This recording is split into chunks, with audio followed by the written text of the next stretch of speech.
Free agency rolling on in the NBA. Your Cavaliers, who I've seen some of the sports books say they are the favorites in the Eastern Conference. They did get Larry Nance Jr. back, which I do think was a good signing. The question with Larry is whether or not he can play, whether or not, much in the same way Lonzo Ball, you don't know about his availability. On paper, Larry Nance Jr. is a great pickup if he's available. Because they absolutely need backup big men. He is beloved here, even after he had left the Cavaliers through some of his stops, whether it was Portland or New Orleans or Atlanta. He still tweets about Cleveland all the time. He still shouts out local businesses. So I think it's a very good move to bring him back. Let's just keep fingers crossed that he can stay healthy. Pretty lengthy career now. I mean, he's 32. Yeah. He's been in the NBA since 2015. Where he was a late first-round pick. Yep. Most late first-round picks don't have any kind of career in the NBA. So congratulations to him. Pretty cool to see him once again in Cavs uniform. But that wasn't the only news yesterday when it came to NBA free agency. Ty Jerome, once again back in the news, as the fan base has been debating continually. Did it have to be a choice between Sam Merrill and Ty Jerome? Most people would admit that Ty Jerome is the better basketball player based on what we saw last year, yet they're keeping Merrill, the sharpshooter, for various reasons. We've gotten into a bunch of that, but we were wondering, was it Kobe Altman, was the Cavs organization, were they caught off guard in negotiations? Was it that Ty Jerome didn't want to be here? I remember that had been said. As it turns out, if you believe Ty Jerome, he said in a social media post yesterday that he was not given the option to return. Daryl, your thoughts? Well, is Ty Jerome worth $70 million a year? No. Then that's why he's not here. Not because they were going to have to pay him that, but that was the price tag. It was north of $70 million. His salary plus the tax penalty. Which is extremely right. This year, people are learning a lot about how punitive the salary cap is. So he's not worth $70 million. That's just a bad investment. That's not to say that he's not a good player, but the other part of it too is you do have to put a tremendous amount of weight on the postseason performance. He was Casper the Friendly Ghost in the playoffs. Sorry, that's just the reality of that situation. So if you no-show in the playoffs in a year in which you were supposed to go deep, get to the conference finals at worst, and you get gentlemen swept by the Pacers in round 2, well, I don't know that I'm willing to invest $70 million to bring you back. I'll do 12, 15. I can do that. But I'm not taking a $70 million hit just to keep you around when you were a non-factor in the postseason, and that's when they need you most. All right, put out yesterday on one of his Instagram stories, Cleveland this past year will always hold a special place in my heart, Jerome said on his Instagram. Although I was never presented with the option of returning, nor did last season end how I wanted it to, I will never forget all this year brought. Now, I hear what you're saying, Daryl. I do wonder, though, I mean, it wouldn't have cost them $70 million if they would have said goodbye to Sam Merrill and kept Ty Jerome at that number. I mean, you think about what the fact that Merrill got more stunned just about everybody in the NBA. Now, they're two different players, obviously. Ty Jerome, the ball would kind of stick to him, but nobody was complaining about that all season. Because he scored. That's why. He's one of the most efficient guards in the NBA. I mean, he's basically 50, 40, 90 last year. He did it in less minutes than a starter. We were asking that question in the season, whether any teams would throw starter money at him. Clearly they weren't. There's been no cap space to speak of in this free agency. Well, in the NBA is becoming now, you have the fact that Shai Gilgeous-Alexander, and God bless him, I am all about players getting their bag. Okay, I'm not pocket watching here, but the fact that Shai Gilgeous-Alexander is getting north of $70 million a season to me is insanity. And what you're going to start to see in the NBA is these teams are going to have these max players, and then the rest of the team is going to be on veteran minimum contracts. Yeah. It's the median wage in the NBA, right? That $8 to $15 to $20 million range is getting whittled down. It's either you're you're below $8 million a year, or you're north of 20 and 30 million. The middle a year. class has been squeezed out big time in their CBA. So they got that new television contract, which was huge, a lot more money. Even though the cap is only going up 8%, people thought it was going to go up 10. Yeah. The local TV revenue hit is one of the reasons that was cited. I did find this interesting. So Zach Lowe, somebody we will play his audio from time to time. He's feeling really good about the Cavs' placement in the East, but nobody in the East is scared of the Cleveland Cavaliers. Like, nobody. And I think they walk in next season as the favorite and the best team, and they'll win a whole ton of games again. And I'm talking Hawks, Magic, who played them in a 7-game series 2 years ago, Knicks, whoever it may be, Pistons. I mean, Pistons maybe should be a little scared. Giannis, I'd probably pick the Cavs right now to win the East, but none of these teams are like, oh, well, we can't beat the Cavs. They're like the Cavs. They roll over every playoffs. We can beat the Cavs. That's all I'm saying about the Cavs. Audio courtesy of the Ringer. So that's so interesting to me. He's saying I would pick the Cavs. He's saying a lot of people would pick the Cavs, but essentially he has no faith in the Cavs. Nobody's scared of the Cavs. We saw that this year. Like, the Pacers got this entire run started based on beating the Cavs. Well, why would you believe in the Cavs? When he says to win the East, does he mean have the best record during the regular season, or end up in the NBA Finals as the representative of the conference? And you know what? It's a fair question, because as we know, and Cavs fans should know especially, they're two different seasons. They are two different seasons. All I've heard for a month now is, oh, the Cavs are going to be the best team in the East. Yes, for the 5 months or 4 months or whatever that the regular season is. But then from April to June, they do this totally different thing. Well, actually, it's just April to May. They never get to June. They laugh at them.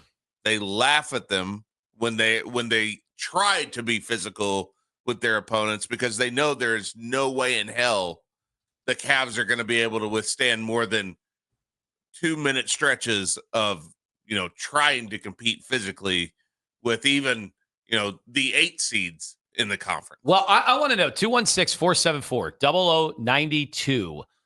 Are the Cavs worse than last year? Because on paper, okay, and I can't speak to the development of guys like Evan Mobley. I'm assuming he's working his ass off to get better and better and better, and I assume he is going to keep getting better and better and better. Is that going to be enough to make up for the loss of, you got 2 rotation guys out of there in Ty Jerome and Okoro? Okoro was unplayable in the playoffs, but in the regular season, he had plenty of good moments for the Cavs. You've lost 2 of those guys. I'm trying not to roll my eyes at you right now when you talk about Isaac Okoro. Why? He's a one-dimensional player. Yeah, I mean, I'm not a huge fan of Okoro, but they are not worse because Isaac Okoro is not on this roster. Well, he was their best defensive player. Okay, right? Great. Defense doesn't score points. But in the regular season, where they were as dominant as anybody outside Oklahoma City, and he was a big part of their defense, and he's a big reason why the offense had to play 5-on-4 basketball, because he was left alone. But again, opposing teams would pray that he would shoot the ball. You're talking about the playoffs. I'm just talking about regular season. I'm talking about regular season too. They used to leave about wide the open. regular season anymore. Well, I'm just saying, to get through the regular season, like we're assuming that they're still going to win a bunch of games, right? I think it's a wash where they're at right now. Okay. I think it's. So you're counting on Lonzo Ball. Like I don't think that they're any worse, but I also don't think that they're demonstratively better. So I think their bench is worse. I think losing Ty Jerome, their bench is definitely worse than it was last year. Like Lonzo Ball, I just, if you're betting on him to be a big part of their playoff run, I think you probably are not. I'm kind of betting on him to be a trade chip at the trade deadline. How so? What value do you think he's going to have? I have no idea, but he's going to be on from the team standpoint, because it's a team option. You're on an expiring contract, and as we know, expiring contracts are pretty valuable in the NBA. It's not so much about the player; it's about the contract.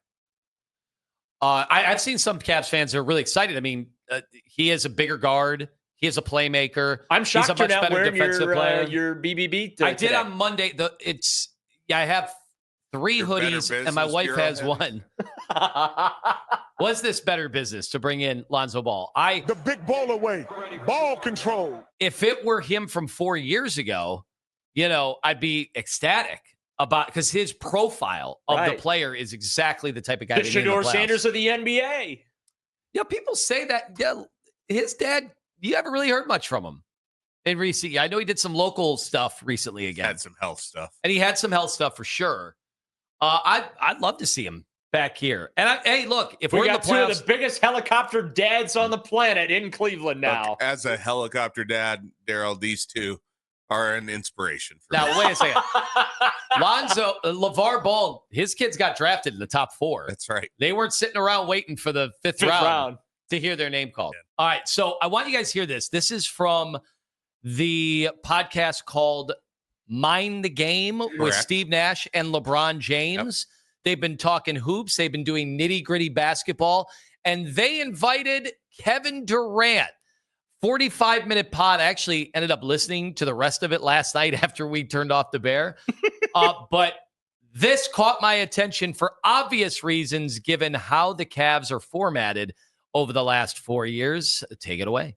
6'2" and under guard is at a premium no more as a starter. Maybe as a backup, but you have to be. We just talked about this the last match. It's gotten compressed. It has. Right? It's compressed. It has. It's at like either Donovan Mitchell, Drew Holiday, 6'3". You can't get picked on defense. That's the thing, because we play such the pick-on game that they will really, literally, if you can't guard, they will bring you up every play. And if you're 6 foot, 6'1", and you're not a bulldog like a Davion Mitchell, Drew Holidays on the defensive side, or you're not an offensive flat-out savant like Kyrie, where you can score on dudes 7 feet easily and ISO, then I just can't see it. All right, so they're saying this league is no longer for the small guards. You could get away with it back in the day. Of course, we have 2 of them. Now, they had mentioned Donovan Mitchell. People kept saying, no, they mentioned Davion Mitchell. No, but he did say Donovan before that. And if you watch the video, they're basically talking about how strong Donovan is because he's a stout boy. He makes kind of the what would you call flexing motion. Yeah. So I'm like, all right, well, we'll have a field day with that on the show tomorrow. And then I didn't even realize what they said next, which was he is, and it's like, but the defensive side of the ball is where people were attacking. Mm-hmm. If you want a chance to beat the Cleveland Cavaliers, you are going at Darius Garland most of the time on the defensive side. I mean, they're calling out Darius. And when you think about the last 2 months for Darius, Stephen A. Smith goes at him, which we went after Stephen A. for it and others that had done it too. I think there were some people at the station that questioned, his heart, his toughness. And I was like, he's injured. He clearly is injured. He's wearing specialty shoes, whatever. He just had toe surgery. And he ended up getting toe surgery. He was clearly injured. But Stephen A. called him out. Then he ends up having surgery, so he's not even going to be able to do the things that he wanted to do this offseason, which was get stronger and work on some of those things so that he doesn't get picked on. And now this, Kevin Durant is saying that Darius is too small, that he's going to get picked on. He's going to get bullied. And they're saying that while LeBron James is in the room. Who's LeBron James's best friend? Oh, Rich Paul? Who does Rich Paul represent? Oh, Darius Garland? And you're not hearing any pushback at all from LeBron James. No, he just sat there. He just sat there. Didn't disagree. Nobody did. Steve Nash was one of those small guards. And they're talking about how special they think Darius Garland is during this podcast. They do talk about what a brilliant player he is. Yeah, do they think he's a 2-time MVP? No. Because Steve Nash was. He was. And they think the game has changed in a way where you're just at such a disadvantage. And to have 2 of those small guards, even though, again, Donovan has shown that his size is not really an impediment. Like he battles, like you can't deny that Donovan Mitchell has been able to step his game up in the postseason. I know he hasn't gotten past the second round. Well, it feels like Donovan knows where his pun intended shortcomings are, and is going to try to play bigger than he is, right? And play through himself. I don't know that I've ever seen Darius Garland go, you're not going to truly physically stop me, and at least try to get through people. Every time he does, he gets hit in the face or stepped on the foot or whatever. Well, it's just when you get to the postseason, they officiate the games differently. There's more physicality. And I think that's where the Cavaliers went wrong with Kenny Atkinson, because I go back to remembering some of those practice media sessions, Anthony. I go back to post game, and Atkinson kept talking about the pushing, the pulling, the grabbing, the holding, and all that, and his team not reacting and responding to that, or even doing some of that themselves, because, well, it's the playoffs, and if the officials are letting you get away with it, you should do it, right? And Garland is a guy, and we've seen it time and time again. Yes, he is a brilliant player. I love Darius Garland as a player, but and he was special for the first 3 months of the season. But he is a guy that you can exploit on the defensive end, and it just resonates differently than if I sit here and say that in a conversation with you. It's different, though, when you're listening to that podcast and it's Steve Nash, it's Kevin Durant, it's LeBron James. Three special guys, all-time Hall of Fame guys. Yeah. And they're talking about it. And so that just reinforces for me that, well, at least I'm seeing what I think I'm seeing out there. But I just, that's eye-opening for me, Anthony, hearing that. I want to hear from fans, because you just heard what Kevin Durant said. 216-474-0092. Are the Cavs in the backcourt, are they just flat out too small for today's NBA? Because three of the greats all seem to agree that was the case for your Cavs, who did win a whole bunch of games this last season and had the number one seed in the East and are the favorites to come out of the East next year by most to through the fan. I got people DMing me on Instagram. Sliding into the DMs, are they? Michael T on Instagram just finished season 4 of The Bear. They crashed. Just disappointing. So he at least stuck it out, though. He finished it. I can just quit. I don't have to do it. Oh, you want to make a pact?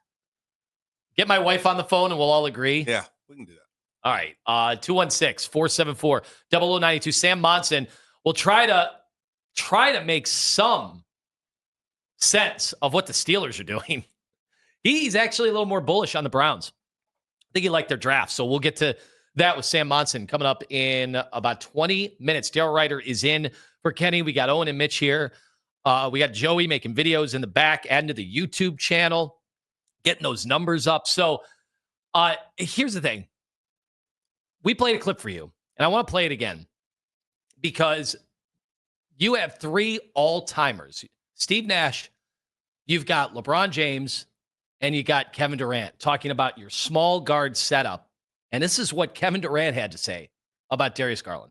He is, and it's like, but the defensive side of the ball is where, people will attack him. Mm-hmm. If you want a chance to beat the Cleveland Cavaliers, you are going at Darius Garland most of the time on the defensive side. Okay, it's obviously a conversation we have had a ton of about whether or not the small guards are ever going to work in a big way.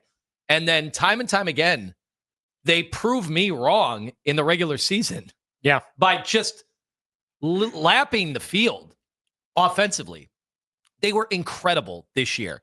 And it wasn't until the final 15 games that Oklahoma City in the regular season just took off. Cavs went on that West Coast trip and we fell. Yeah. And maybe that was a sign of things to come. I know the schedule was brutal.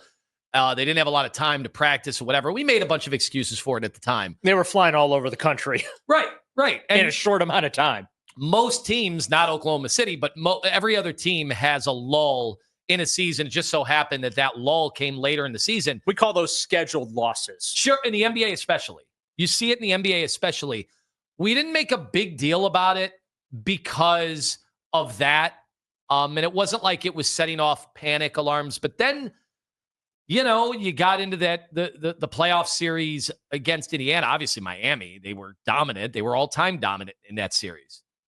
As lopsided as the series has ever been in NBA playoff history. So we had all these reasons to think, okay, that didn't matter. Then you saw them against the Pacers, and you're like, some of the stuff that did happen. I remember that Phoenix game where Kevin Durant just flat out dominated. I'm like, oh boy, Yeah. We really don't have a guy that can defend someone like that or bother him. We don't have any of that. And then we lost to, was it Houston? Yes, we did lose to Houston. It was bad. And the Clippers. when Kawhi Leonard just dominated us on a Sunday. Yeah. And I'm like, man, these are like playoff games.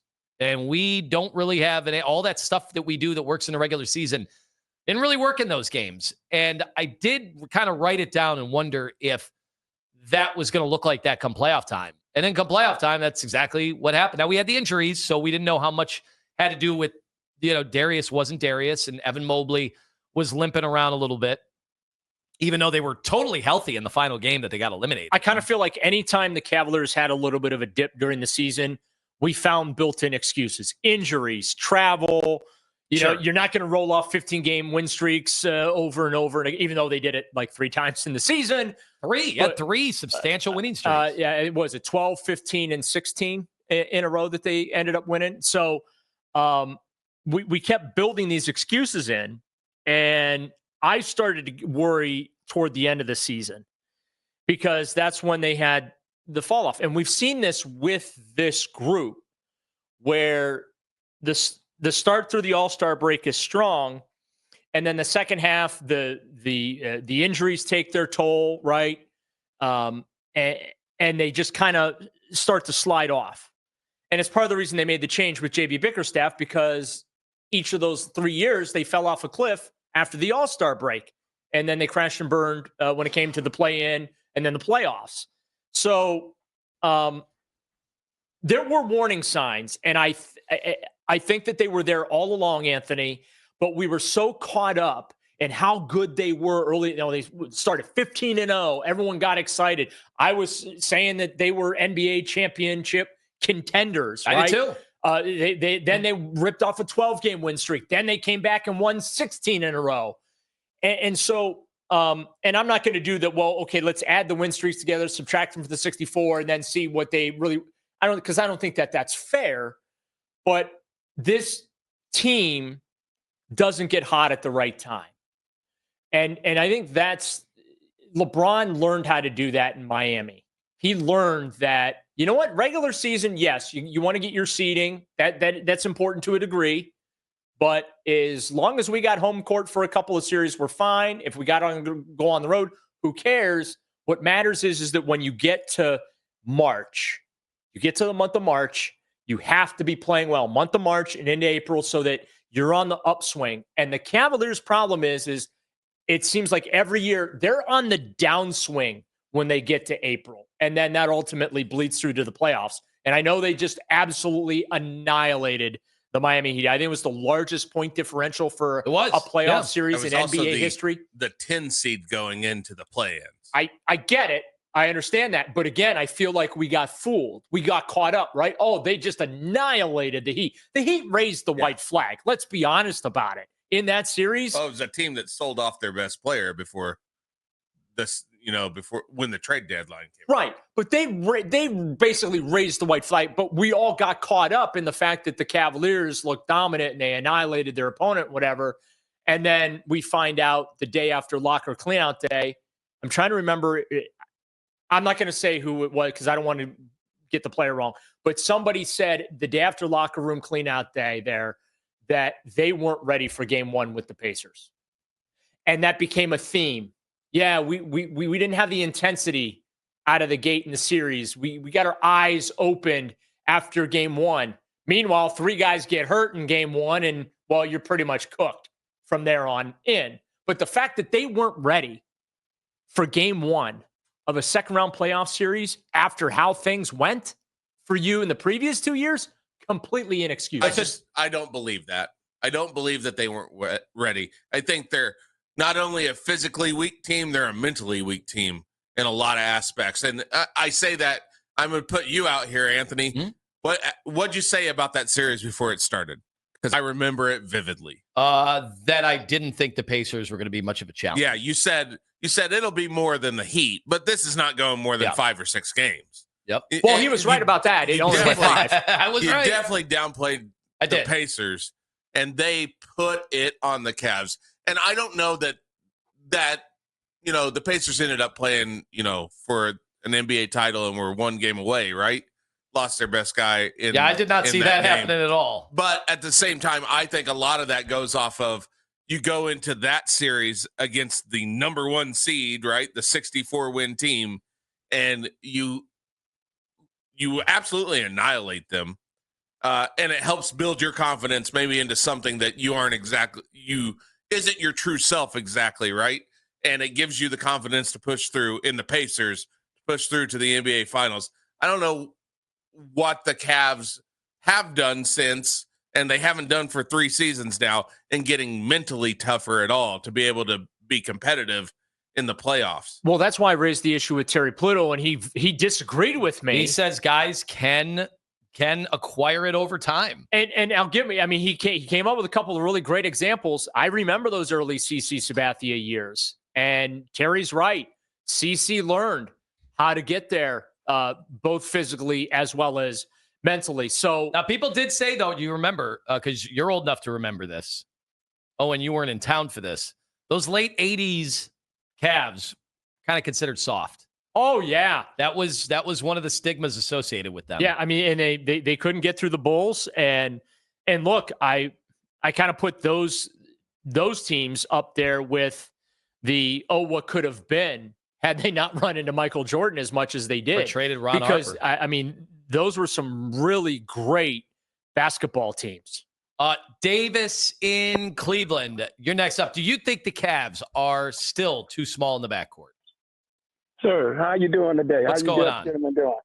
I've been calling for the longest, and I don't know if you remember, I've always been saying that we got a small backcourt. We're too small. We got to get with the times.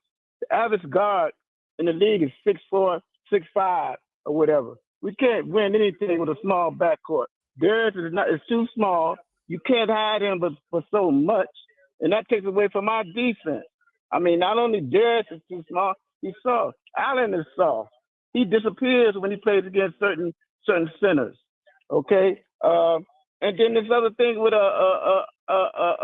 Jerome. How do you let Jerome get out of here and sign Merrill to $38 million, and Jerome signs for $28?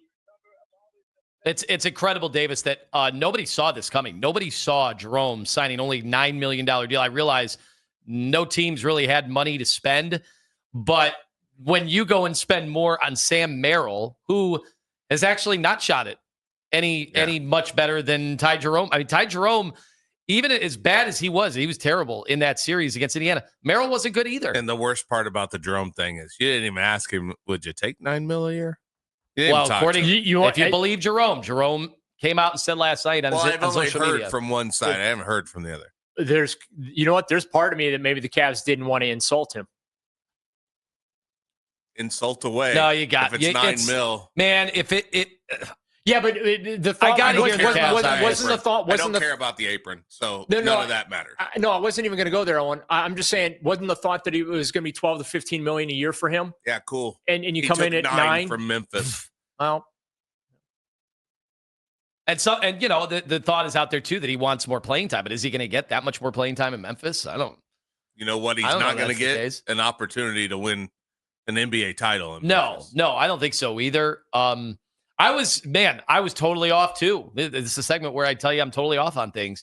That's our new one we're starting. I thought when Ty Jerome this season was, sparking all those Cavalanches, I'm like, well, he's definitely going to be gone. I didn't think it was going to be because the Cavs decided to pay Sam Merrill more money and then go get Lonzo Ball, who, look, if Lonzo was healthy, I'd love to have Lonzo Ball. If this was him from 4 years ago, then he's the perfect type of playoff player that's going to help you. I wouldn't use any of my money to bet that he's going to be available come playoff time.